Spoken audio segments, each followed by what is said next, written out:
Hello friends. आज हम बात करने वाले हैं ट्रांसपोर्ट एंड कम्युनिकेशन के बारे में, जो कि ह्यूमन ज्योग्राफी का पार्ट है। This would be our first video from a series before we finish this topic. तो दोस्तों, मैं आपको एक एग्जाम्पशन करने के लिए बोल रहा हूँ। आप एज्यूम करो, जब आप सुबह नींद से उठते हैं तो आप बहुत सारी चीज़ें यूज़ करना शुरू करते हैं। For example, from brushing your teeth to taking the breakfast and even taking the bath. So आपको बहुत सारी चीज़ों की ज़रूरत पड़ती है, टूथपेस्ट से लेके, खाने से लेके, साबुन और शैम्पू तक। आपको क्या लगता है, ये सारी चीज़ें आप तक कैसे पहुंची? How different items are brought from the site of production to the site of consumption. और ये सारा कैसे काम करता है, लाइक फैक्ट्रीज से ये सारी चीज़ें कैसे उठाई जाती हैं, और प्लेस ऑफ कंजम्पशन, और जहाँ पे कंज्यूमर इनको परचेज़ करते हों या यूज़ करते हों, वहाँ तक कैसे पहुँचाई जाती है। ये मुद्दा रहेगा हमारा इस टॉपिक में, हमारी पूरी डिस्कशन का। Not only material things, but अगर हम देखें, हमारे आइडियाज़, हमारी व्यूज़, हमारी मैसेजेस, वो भी हम एक्सचेंज करते हैं एक जगह से दूसरी जगह और एक इंडिविजुअल से दूसरे इंडिविजुअल के बीच। ये सारा एक्सचेंज कैसे पॉसिबल होता है? हम यहाँ पे बात करेंगे कि जो ये ट्रांसपोर्ट एंड कम्युनिकेशन है, इसका कितना इम्पोर्टेंट रोल है, और इसी की वजह से कैसे ये सब पॉसिबल है कि हमारी फैक्ट्रीज से प्लेस ऑफ कंजम्पशन तक चीज़ें लाई जाती हैं और उनको अवेलेबल किया जाता है। या जो भी प्रोडक्शन होती है, क्योंकि जो भी प्रोडक्शन होती है ना, वो सिर्फ कंजम्पशन के लिए होती है, तो उनको कंजम्पशन साइट तक पहुंचाने के लिए the medium is used, and that medium is transportation. So the use of transport and communication depends on our need to move things from the place of availability to the place of use. आपको ये बात भी पता होनी चाहिए कि बहुत सारे मेथड्स यूज़ किए जाते हैं इस मूवमेंट के लिए। कौन सी movement? Movement of different things, and not only material things but the ideas and messages. The major means of transportation are, सो अब हम इस टॉपिक में ये मेजर मीन्स और मेजर थीम्स को डिस्कस करने वाले हैं। बट चूँकि ये पार्ट 1 होगा इस लेक्चर सीरीज़ में, तो इस वीडियो में सिर्फ हम लैंड ट्रांसपोर्ट में से रोड ट्रांसपोर्ट के बारे में बात करेंगे। So the major means of transportation are land transport, water transport and air transport. And in this topic we're going to discuss land transport. Land transport, ऐसा कोई भी ट्रांसपोर्ट जो लैंड पे होता हो, उसको हम लैंड ट्रांसपोर्ट बोलते हैं, एज सिंपल एज दैट। तो roads have been there since ancient times. आपको पता होगा, अब टेक्नोलॉजिकल डेवलपमेंट्स की वजह से वो ही रोड्स की कंडीशन थोड़ी इम्प्रूव हुई है। उस वजह से उन रोड्स की कैरिंग कैपेसिटी थोड़ी बढ़ गई है। अब वही रोड से ज़्यादा गुड्स और ज़्यादा लोग सफ़र कर रहे हैं, बिकॉज़ अब वो अनमेटल्ड से मेटल रोड्स बन गए हैं। या पहले रेलवेज़ नहीं थी, अब रेलवेज़ आ गई हैं। पहले केबल कार्स और रोपवेज़ नहीं थे, अब वो भी आ गई हैं। अभी हमारे पास मटीरियल ट्रांसपोर्टेशन के लिए पाइपलाइंस भी है, और ये पाइपलाइंस को हम specific goods under special circumstances में यूज़ करते हैं। ओके, सो जो हमारा लैंड ट्रांसपोर्ट है ना, उसमें हमारी सब कैटेगरी है रोड ट्रांसपोर्टेशन। इसके बारे में हम जानना चाहेंगे। जो ये रोड ट्रांसपोर्टेशन है ना, India is the second largest country in terms of length of roads, and the first country is United States of America.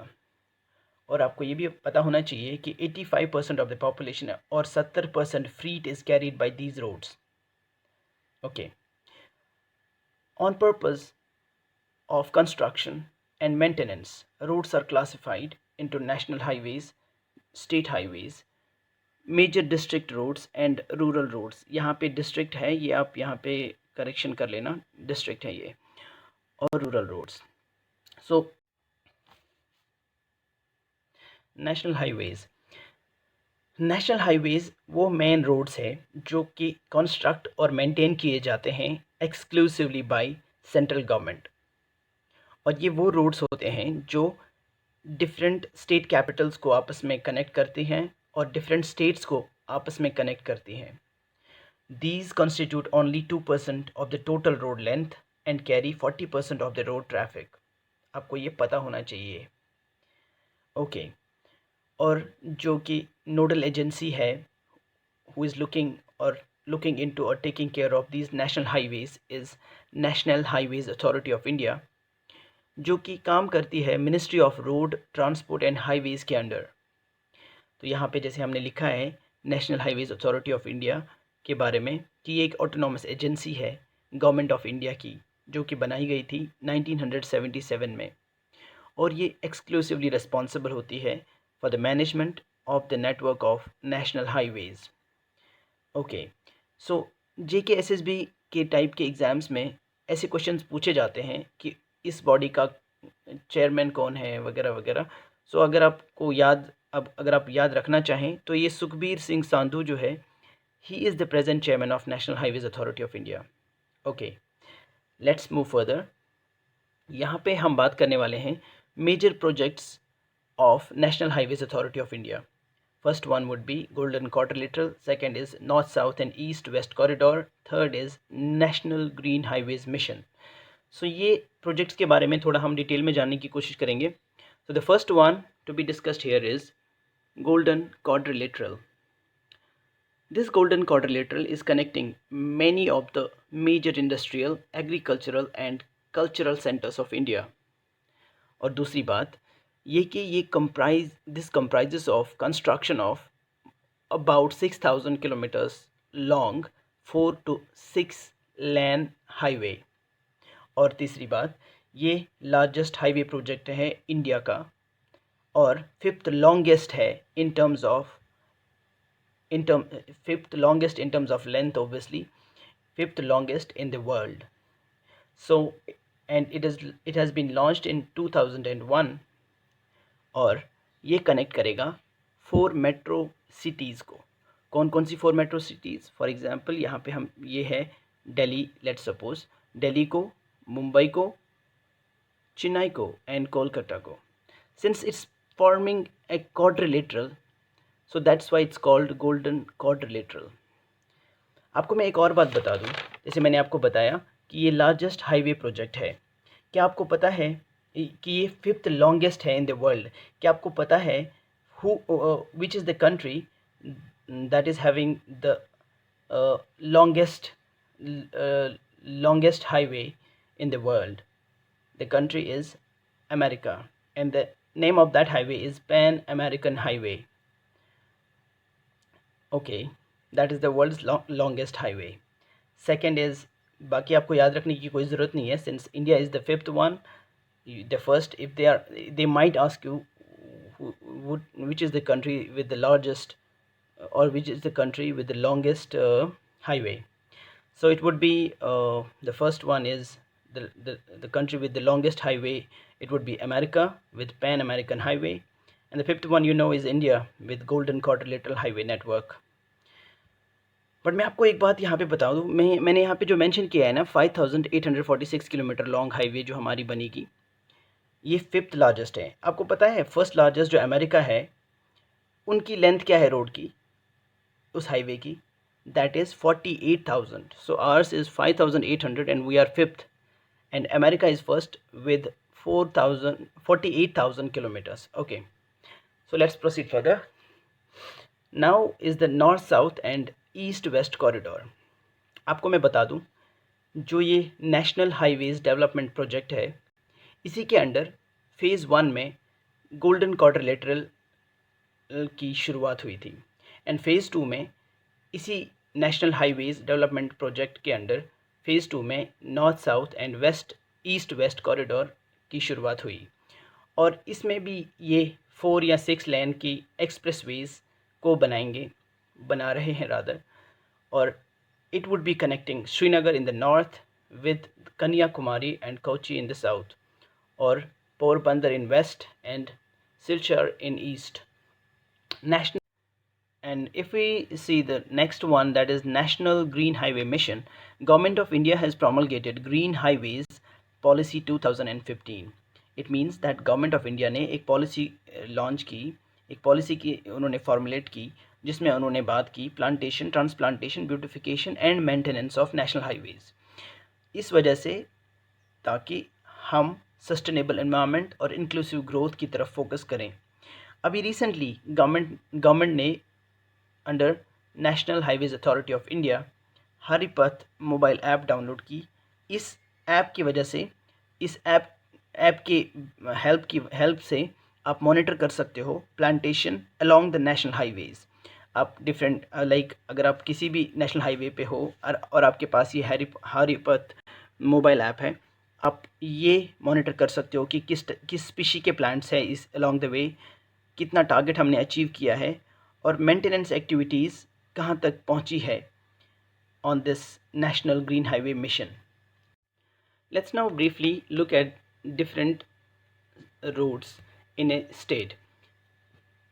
पहला है स्टेट हाईवेज, दूसरा district roads, third are rural roads. आपको पता होना चाहिए कि तीनों रोड्स को मेंटेन और कंस्ट्रक्ट किया जाता है स्टेट गवर्नमेंट के द्वारा, और स्टेट गवर्नमेंट में स्टेट पब्लिक वर्क्स डिपार्टमेंट होता है जो इसका टेक केयर करता है। ऑलराइट, सो इसके बाद हम यहाँ पे ये जानेंगे कि जो ये स्टेट हाईवेज़ है, this constitute 4% of the total road length in the country, और district highways 14% of the total road length, और rural roads 80% of the total road length in India. Okay, so the miscellaneous part में जो कि other road categories में आएगा वो है border roads and international highways. Border roads, जो border road organisation है, it was established in 1960 for accelerating economic development and strengthening defence preparedness. और ये ऐसे रोड्स बनाती है जो स्ट्रैटेजिकली इंडिया के लिए बहुत इंपॉर्टेंट होते हैं विद इन डिफरेंट एक तो बॉर्डर रोड्स आपको खुद से ही समझ आता है कि ऐसे बॉर्डर्स पे जो रोड्स बनते हैं और जो बिटवीन द कंट्रीज़ रोड्स बनते हैं ना, जिनकी कनेक्टिविटी अलोंग द बॉर्डर और फिर with in the different country होती है, उन रोड्स को भी यही बॉर्डर रोड ऑर्गेनाइजेशन बनाती है। तो मैं आपको ये बता दूं कि बॉर्डर रोड ऑर्गेनाइजेशन आपको पता होना चाहिए, ये मिनिस्ट्री ऑफ डिफेंस के अंडर आती है। This is very important point कि मिनिस्ट्री ऑफ डिफेंस के अंदर आती है बॉर्डर रोड ऑर्गेनाइजेशन सिंस 2015। उससे पहले ये ministry of road and transport के अंडर ही आती थी। So it's a premier multifaceted construction agency. आपको पता होगा कि इससे ये जो बॉर्डर्स हमारे हैं, अब हमारा इंडिया का टेरेन इतना टिपिकल है, उसके बाद उसमें रोड्स बनाना, वो सब चीज़ें करना, वो सारी everything is being carried out by this border road organisation. ये मल्टीफेसिटेड कंस्ट्रक्शन एजेंसी है, आपको पता चल गया। और आपका इनका एक प्रोजेक्ट है जिसमें ये माउंटेनियस टेरेन को ज्वाइन कर रहे हैं, like from Chandigarh to Manali to Leh एक हाईवे बना रहे हैं। ठीक है, ओके। एंड जो स्नो क्लियरेंस होगी इन रोड्स पे, उसका केयर भी और मेंटेनेंस भी बॉर्डर रोड ऑर्गेनाइजेशन को ही करना है। Okay, now very important thing, देखो ये टॉपिक है ना, ये जो है new numbering system for the national highways, ये एक ऐसा टॉपिक है ना जो आपको बिल्कुल पता होना चाहिए, चाहे आप किसी भी एग्ज़ाम के लिए तैयारी कर रहे हो या नहीं कर रहे हो, बट आपको ये बिल्कुल पता होना चाहिए कि अगर मैं आपको एक नेशनल हाईवे नंबर बता दूं, आपको खुद से ही पता होना चाहिए ये किस जगह पे आ सकता है। Like for example, if I am saying national highway number 1, तो आप कैसे एज्यूम करोगे कौन से रीजन में होगा? ये नॉर्थ में होगा, ईस्ट में होगा, साउथ में होगा, वेस्ट में होगा?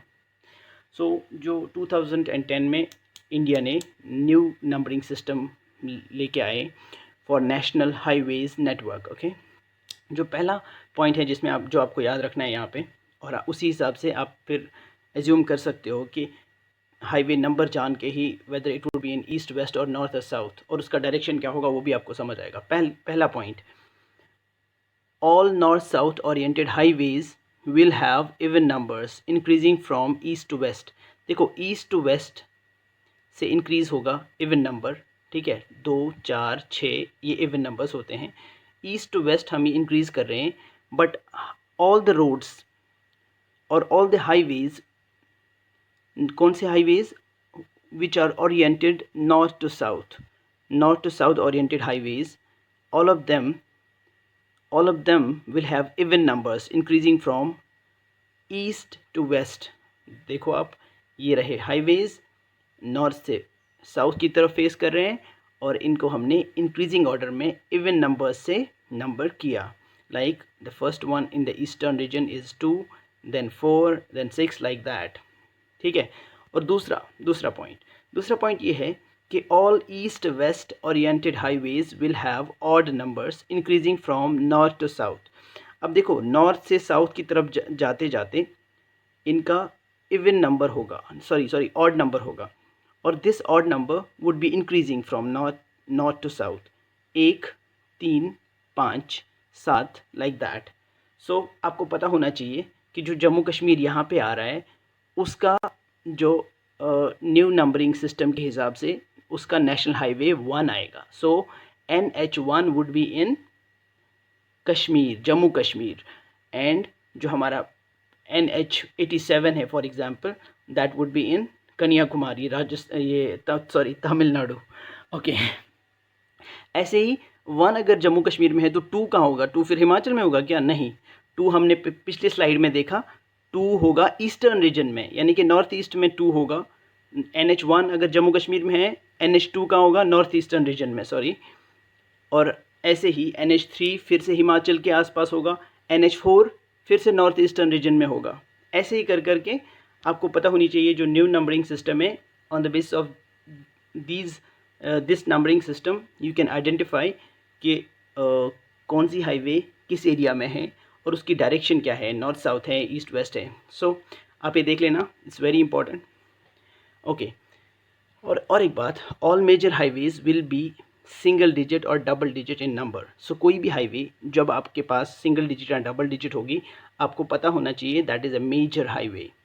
उसके बाद 3 डिजिट नंबर हाईवेज़ और सेकेंडरी रूट्स और branch off the main highway, 3 digit numbers, यानी कि एग्जाम्पल यहाँ पे इसने दिया है, ये जो आपने पहले देखा major highways single digit and double digit होते हैं। अब जो 3 डिजिट नंबर्ड हाईवेज़ होंगी वो सेकेंडरी रूट्स होते हैं, किसके? मेन हाईवे के या मेजर हाईवे के। और ये सेकेंडरी रूट नंबर प्रीफिक्स्ड होता है, समझ रहे हो? प्रीफिक्स मतलब अब पहले ही उसमें एडिशन होता है कुछ, प्रीफिक्स मतलब पहले ऐड करना, यानी कि फॉर एग्जांपल 244 344 को हम लेते हैं, which will be the branch of main highway NH44। तो 244 इसमें प्रीफिक्स क्या है? 244 इज़ द हाईवे नंबर। तो आपको पता, अगर अब हम एज्यूम करें कि ये 44 जो नेशनल हाईवे नंबर है ये कहाँ पे होगा? ये इन द सेंटर ऑफ, ये सेंट्रल इंडिया में होगा कहीं पे, ठीक है ना? ये हम एज्यूम कर रहे हैं और आप चेक भी कर लेना, मेरे ख्याल से वहीं पे होगा कहीं 44। ओके, सो आपको समझ आ गई ना कि सिंगल और डबल डिजिट मेजर हाईवेज़ होती हैं, और ट्रिपल डिजिट नंबर्स, अगर सिर्फ नंबर्ड है, ट्रिपल डिजिट नंबर्स वो होंगी, क्या होंगी वो? सेकेंडरी रूट्स मेजर हाईवेज़ की। ओके, सो इसमें प्रीफिक्स्ड, यानी कि अगर कोई भी ऐसा हाईवे जिसका नंबर है 244 या 344 या 444, उसका 2, 3, 4 प्रीफिक्स्ड है, बट वो पार्ट किसका है? 44th हाईवे का, 44th हाईवे का, समझ रहे हो? समझ रहे हो आप? तो इसके बाद हम सफिक्स की बात करेंगे। ऐसा कोई भी सफिक्स मीन्स जो आप एंड में ऐड कर रहे हो, यानी कि 244 को नहीं, 44A या 44B, 44C, 44D, these are added to the 3 digit सब हाईवेज़। अब जो सब हाईवेज़ ऊपर 244 ऊपर हमारी सब हाईवे बनी थी, उसको हम ऐड करेंगे क्या? ABCD करके सफिक्स, बट उसके एंड में ऐड करेंगे to indicate very small spin-offs or stretches of sub-highways. Anyways, आप खुद पढ़ लेना. It's very important to know for a sound citizen. He must know the new numbering system of national highways. उससे हमें पता चलता है हम कहाँ हैं, कहाँ जा रहे हैं, कहाँ, मतलब ये मैपिंग के लिए भी बहुत इंपॉर्टेंट है। एक साउंड सिटीज़न को इस बारे में बिल्कुल पता होनी चाहिए। ओके, इसके बाद ये आप देख लेना, ये मैप ये this is based on new numbering system of national highways network. So उसके बाद बस that's all for today. So hope to see you again. Thank you.